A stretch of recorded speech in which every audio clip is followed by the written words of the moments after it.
has died at his home in Berkshire. In 1963, he became the surprise successor to Harold Macmillan as Conservative Party leader and Prime Minister. Sir Alec Douglas Hume, he served in office for a year before losing the 1964 general election. Our political correspondent Hugh Edwards looks back on his career. Lord Hume was the century's unexpected Prime Minister, an aristocrat whose family home was a 30,000-acre estate on the Scottish borders, and whose rather vague manner led many to underestimate him. He was a serious politician, but one who put duty before ambition. After all, it is, it's the top office, isn't it? And one is a politician, and it's an honourable position to fill. So, of course, if it hadn't come my way, I should have been just as happy continuing at the Foreign Office. The eldest son of the 13th Earl of Hume, Alexander Frederick Douglas Hume, progressed through Eton and Oxford.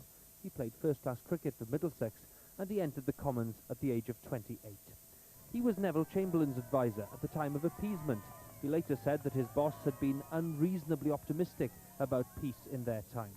After the war, he inherited his father's title and took his place at the Queen's coronation while serving in the governments of Churchill and Eden. By 1960, Macmillan had appointed him Foreign Secretary. His negotiating skills were put to very good use in coordinating a nuclear test ban treaty. The great thing about him was that everybody trusted him, and this made it easier for him to get on with leaders of other nations, as well as with people in our own country. And that enabled him to achieve results which he wanted. Late in '63, Macmillan fell ill and resigned as Prime Minister.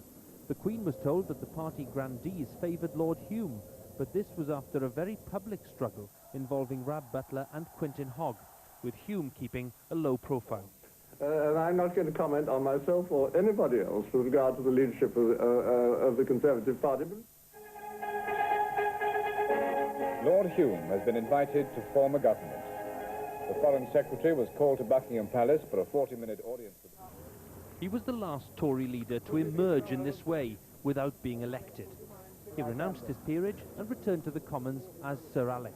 But in a struggle with Harold Wilson's rejuvenated Labour Party, his Grousemore image counted against him, as did the admission that he used matchsticks to help him understand economics. His real strength, however, lay in foreign policy. His short stint as Prime Minister included visits to see President Johnson and other world leaders. The self-effacing style made him a model British diplomat. At the last possible moment, he called a general election and fought a bruising battle. We cannot rest on our laurels as an imperial power. We cannot rest on our laurels as a country which won the war. We must be a modern nation with modern arms. Sir Alec lost by a whisker after just 365 days at number 10. 13 years of Conservative rule had come to an end.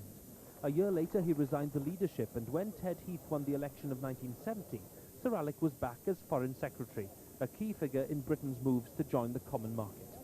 By 1974, Britain's longest-serving post-war Foreign Secretary had joined former cabinet colleagues in the Lords.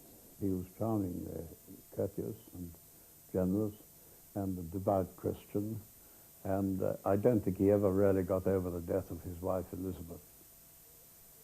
Lord Hume's ideals were those of a different age.